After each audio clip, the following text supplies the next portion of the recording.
Hello friends, welcome to TeaFairy and Friends Storytime. I'm Jennifer, and I'm going to be reading some stories with you today. But first, let's do some show and tell. So for show and tell today, we're going to be doing some different feathers.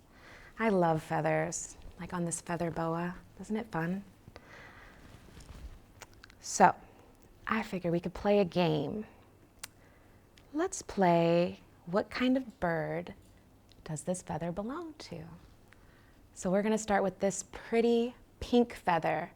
Have you ever seen a pink bird? What kind of bird do you think has a pink feather? A flamingo! They sure are interesting looking, aren't they? What other feathers do we have? Oh, this is a beautiful feather here. Look, can you see the spots? What kind of feather do you think this is? Which bird do you think this belongs to? It's an owl! Oh, and this is one of my favorite birds. Have you ever seen a bird with this kind of feather before? It's a peacock. Peacocks are so interesting and beautiful. And this here, what kind of bird is large enough to have a feather like this? An ostrich, that's right.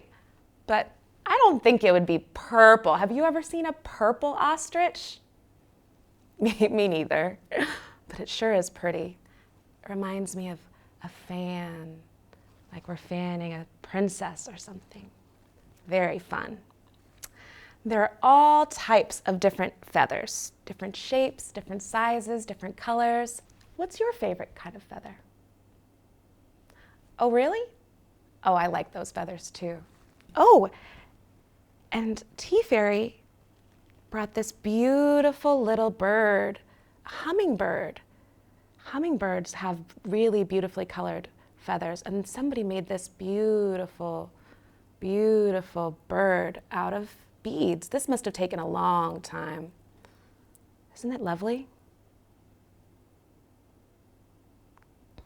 So now that we've done show and tell, let's talk about books. Today, I'm going to be reading Nathaniel English in The King of Video Games. Do you like video games? I like video games. So this is written by our friend Michelle Person, and it's illustrated by Kaustuv Brahmachari. All right, let's get into this book. Nathaniel English in The King of Video Games. Acknowledgements. To all the kings in my life, TJ, Najee, Ronan, and Darmond. Never forget that you come from greatness. A special thanks to Tasha King for editing yet another of my crazy projects, and to Kaustuv Brahmachari for bringing my vision to life. Oh, that's a nice dedication. 5 more minutes, said Mom as she stuck her head in Nathaniel's bedroom. It's almost 8:30, time for bed. Aw, Mom, can I have 10 more minutes, please? Pleaded Nathaniel as he placed his hand over the headset he was using to talk with his friends as they played online at the same time. I'm playing with Jason and Hector's winning. I only need another 100 coins to beat him, but I need more time. Nathaniel's mom smiled at the seriousness in his voice. Oh, I see. You're trying to be the Mansa Musa of video games. The who? Said Nathaniel, looking confused. I just want to win. 10 more minutes, said Mom, and then the game goes off. A little later, Mom came back to see Nathaniel already taking off his headset and putting away his controller. Thank you so much for getting off without having to be reminded, said Mom. No problem. I won, so Jason didn't want to play anymore anyway, said Nathaniel, smiling. Way to go, Mansa Musa, said Mom. That's the second time you've called me that. Who's Mansa Musa? You've never heard the story of Mansa Musa? asked Mom. He was only the richest man to ever live. I thought the richest man to ever live was Bill Gates, said Nathaniel. Bill Gates is rich, but not as rich as Mansa Musa, said Mom, as she walked over to Nathaniel's bookshelf. I think we have a story about him somewhere, she said as she moved her fingers across the titles of Nathaniel's personal library. Here it is, says Mom. Your grandmother sent it to you for your birthday last year. Clearly, you haven't read it. Can we read it now? Asked Nathaniel. Sure, said Mom. Nathaniel loved reading stories with his mom. It was his favorite time of day. Nathaniel and his mom climbed into bed and opened the book. Mansa Musa was the emperor of the Mali Empire from 1312 to 1337, said Mom. Where's Mali? Asked Nathaniel. Mali is in West Africa, replied Mom. It's the 8th largest country on the continent. A wise and kind ruler, Mansa Musa, was beloved by his people. Under his rule, the borders of his empire expanded tremendously, stretching over 2,000 miles. That's the distance from Ohio to California. Wow. Education was extremely important to Mansa Musa. He believed everyone should have an opportunity to learn, and during his time as king, he built schools, mosques, and a university. The most famous is in Timbuktu and still exists today. Whoa! Exclaimed Nathaniel. That means that's over 700 years old. That's right, said Mom. In 1324, Mansa Musa went on a pilgrimage, or a religious journey, to Mecca, a city over 3,000 miles away. Not wanting to travel alone, Mansa Musa took thousands of soldiers, villagers, horses, and camels, and tons of gold. Being the kind and compassionate ruler that he was, he gave away oodles and oodles of gold to the poor. He gave away so much gold that for a time, gold lost some of its value. His journey took over a year, and by the time he returned home, people near and far knew who Mansa Musa was and about his massive wealth.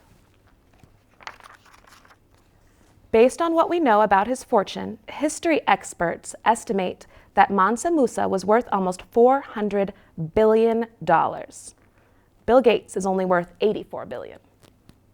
Cool, said Nathaniel. You were right, Mom. Mansa Musa had way more money than Bill Gates. Mom smiled and continued reading. Mansa Musa's journey made him very popular. Stories of his kindness and gold nuggets spread like wildfire. Mapmakers from all over the world made sure to include him, his gold, and his empire on their maps, which back then was like having a video go viral. Mansa Musa remained in power for 25 years. He was a remarkable leader and is remembered to this day as the richest man who ever lived. Wow, said Nathaniel with a yawn. I want to be like him when I grow up.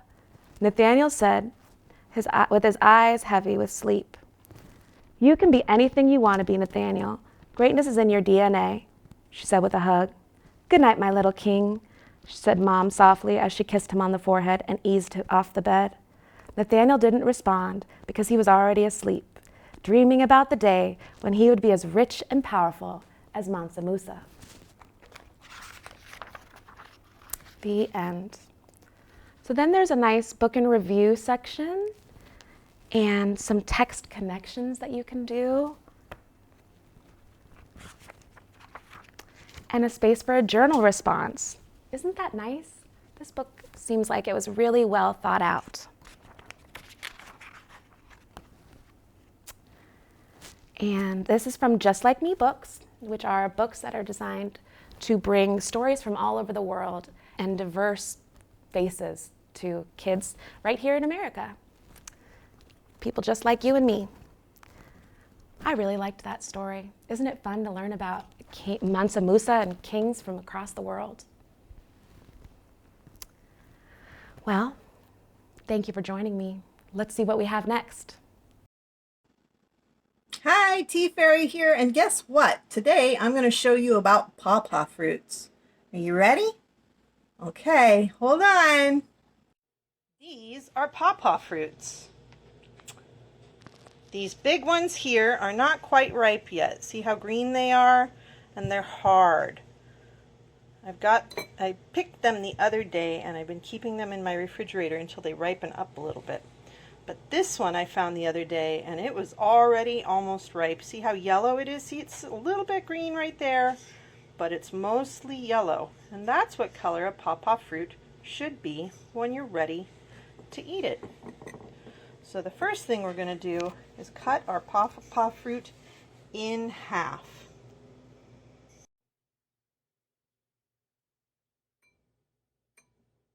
So now that it's in half,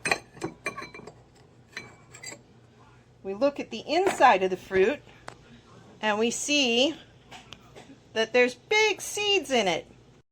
The next thing we're going to do is scoop out the center.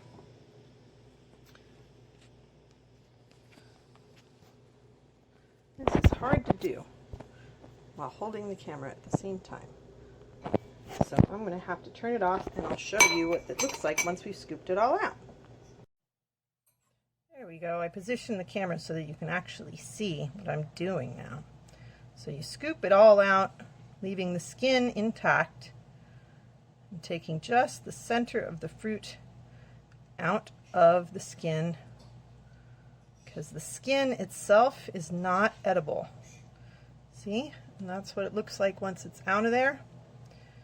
And there's the pawpaw fruit. I'm going to do the other side real quick. I want to try to get as close to the skin as possible without getting the skin.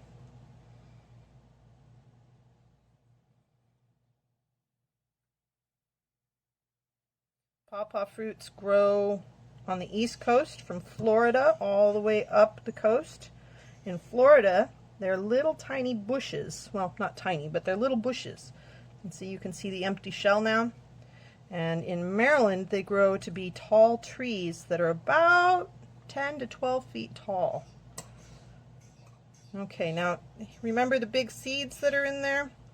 Here's one of those big seeds. You get all the fruit off the seed as much as you can. And once I'm done getting all the seeds out, I will rinse one off and show you what they look like.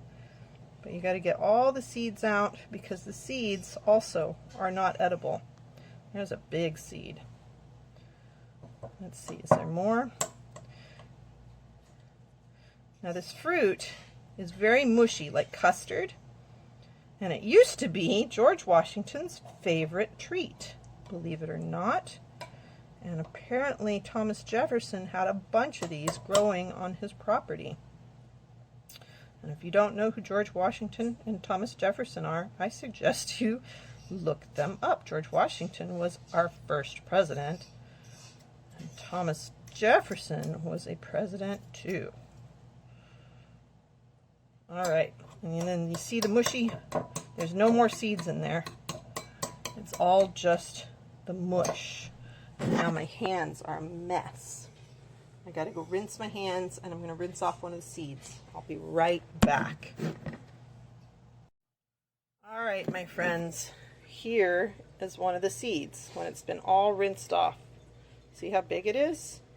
It's almost the size of the tip of my thumb. Well, no, the tip of my finger. They're very big, and they're dark brown. And again, you can't eat the shells or the seeds. They need to be thrown in the garbage.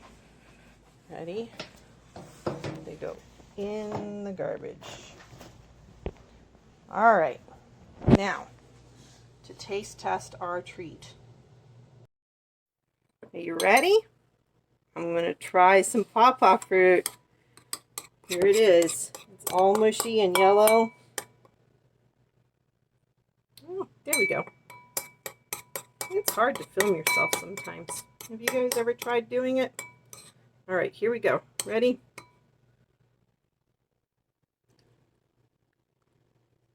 Mmm. It tastes like bananas. Kind of banana texture. Kind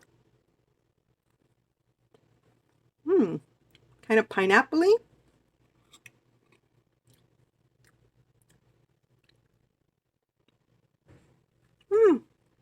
kind of mango-y. It was good though. I like it.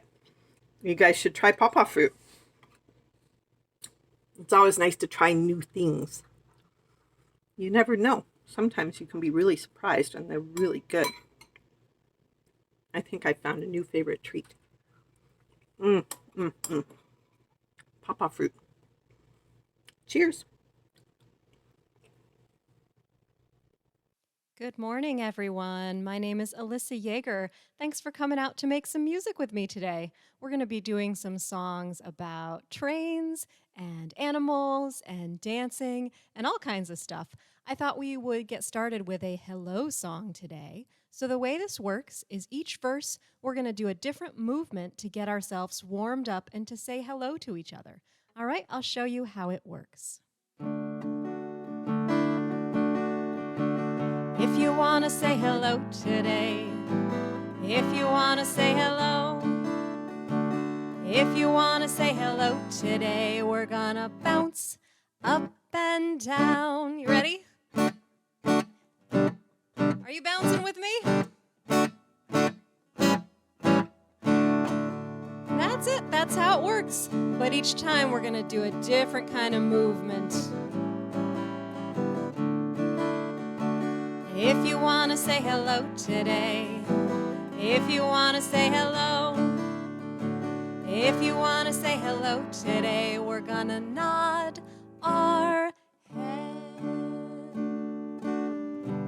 That's it, a nice slow nod. Stretch out that neck a little bit.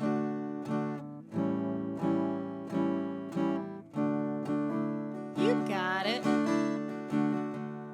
Now you might think about other ways that you can move to warm up today. And even if you don't hear them in our song, you can do them by yourself at home. Here comes the next verse. If you want to say hello today, if you want to say hello, if you want to say hello today, we're gonna sway side to side.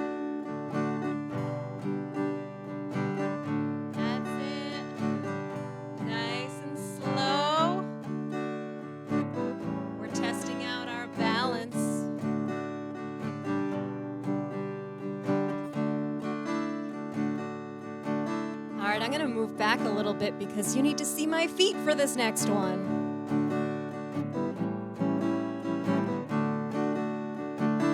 If you want to say hello today, if you want to say hello, if you want to say hello today, we're going to kick our feet.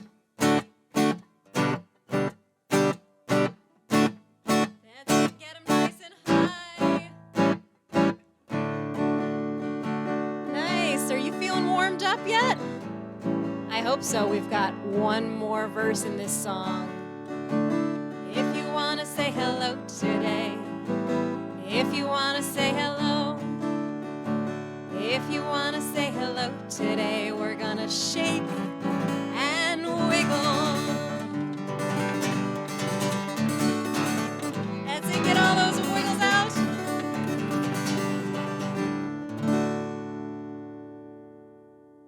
All right, good job. Hello, welcome to TeaFairy and Friends Storytime Adventures. Today I have my friend Penelope Pig here. Hi, Penelope. Hey y'all, how's it going? It's good. What are you up to? I'm over here thinking about lunch. Ooh, lunch. I'm hungry. What kind of lunch would you like to have? Oh, I like thinking about lunch. I would love some collard greens Ooh. and some cornbread. Yeah? What else? And some black-eyed peas. Ooh, I like that. That sounds very good. What else do you like? How I love about fruit and vegetables. what kind of fruit?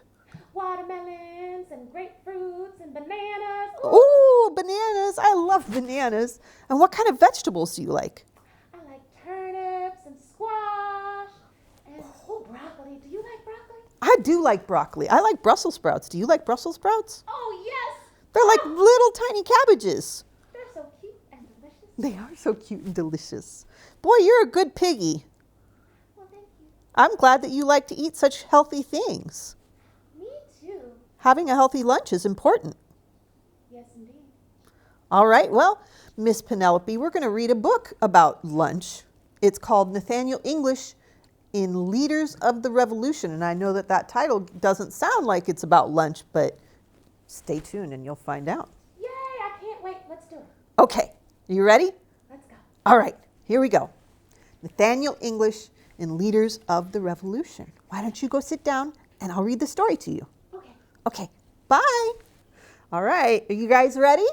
Here we go. Nathaniel English in Leaders of the Revolution.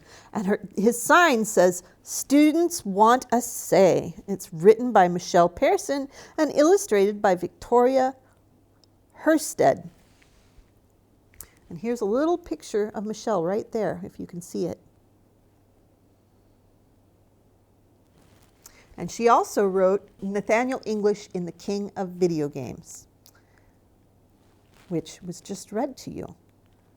And again, you can find these books at www.readjustlikeme.com. Thank you, Michelle, for sending these in.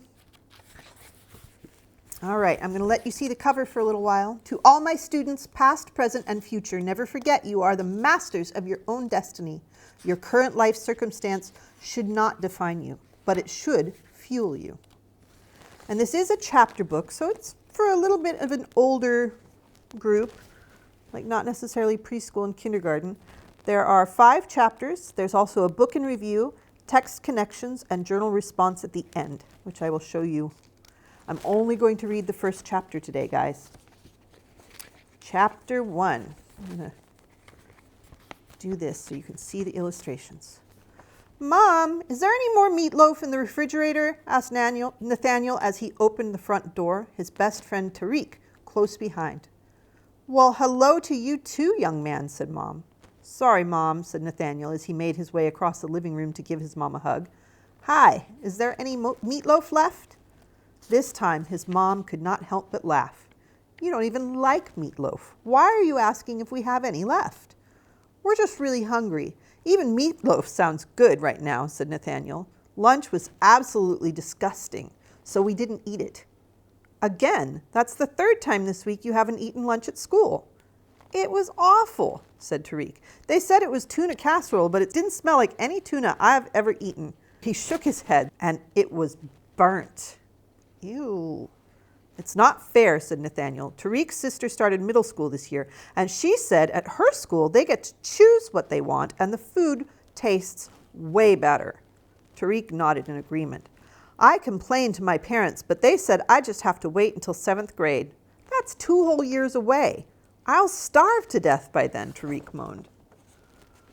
"Mom, can't you call up to the school and complain?" asked Nathaniel. "I could," said Mom thoughtfully, "but I think a complaint would be more impactful coming from you. You two are the ones that have to eat that food every day, not me. I only know what you tell me." She handed each boy an apple. Tariq stopped for half a second between bites of his apple and asked, "Do you think that they would even listen to us?" "They might, but then again, they might not. After all, they didn't listen to Toussaint Louverture," she said, shrugging her shoulders. "Tout de who what?" Nathaniel asked, confused. "Toussaint Louverture," repeated his mom. "Never heard of him," said Tariq, still crunching on his apple. "Who is he?" "He was only the face of the Haitian Revolution," Mom explained, "the first successful uprising of enslaved people that began in 1791. "Did you say 1791? asked Tariq. "Yes," said Nathaniel's mom. "Why?" Tariq scratched his head. "I thought slavery ended in 1865 when Abraham Lincoln signed the Emancipation Proclamation." "Slavery in the United States ended in 1865, said Mom. "Not in Haiti." "Where is Haiti?" asked Tariq. Nathaniel's mom pulled out her cell phone. "Google, where is Haiti?" she asked the device. Immediately her phone displayed a map of Haiti and its distance from the United States. "Look here," she said, pointing to the map. "Haiti is a small country in the Caribbean. It's approximately 1,800 miles away from the United States. That would be like getting in a car and driving from our home here in Ohio to visit your cousins in Utah." "We did that drive last summer," said Nathaniel. "It took forever for us to get there." "Almost 3 days, said Mom, shaking at the thought. "Okay," said Tariq. So Haiti is pretty far away. But that still doesn't tell us who Toussaint Louverture was. Toussaint Louverture was a former slave and small business owner who was respected by everyone in the community, Mom explained. When slaves began to gather to demand changes in the way that they were treated by their owners, Toussaint was encouraged to join the fight. He helped organize secret meetings where leaders met to discuss the changes that they wanted to see and planned rebel attacks. We need to do that, exclaimed Tariq. Plan a rebel attack? Asked Nathaniel, completely confused. No, silly. Hold a meeting with the rest of the students to discuss the changes we want to see made in the cafeteria. Oh, said Nathaniel, that's a good idea. He looked at the clock. It's still early. Do you think we can get a group of kids to meet at the playground today? I'm sure we can, replied Tariq. I can tell Kayla, Nae, and Harlem. Okay, said Nathaniel, let's do it. Mom, is it okay if we go to the park for a while? Sure, said Mom. And before she could say another word, the boys were racing out of the house to grab their bikes and head to the park. And that, my friends, is the end of chapter 1. And I'm pretty sure that they go on to have a meeting, and then they meet with the principal and the teachers, and then there's probably more about this character Toussaint Louverture. I think it's French. I think that they speak French in Haiti as well as other languages. But it's got cute little illustrations throughout the book. And then when you get to the back of the book, it looks like hopefully they succeed at getting some kind of changes made to their luncheon at school. And Mom looks pretty proud, and they look proud too. And then here's the book in review, and it's by chapter. They ask questions about chapters 1, chapter 2, chapter 3, chapter 4, and chapter 5. And then the answers are in the book as well. So this would be a good one for like maybe homeschooling or a classroom project. Text connections and journal response space, where they can write a response about the book and how it makes them, what it makes them think and how it makes them feel. And look, there's even a couple pages that maybe they could draw something on. That's kind of cool. Thank you, Michelle, again, for sending in your lovely books. We so enjoy them. And thank you to my piggy friend who came. Where did she go? Hi, Penelope. Thank you for coming and helping today. And thank you to my fairy friend who came in and read stories today, too. It's always nice to have a butterfly around when you need one. Hope you guys have a great week. Bye.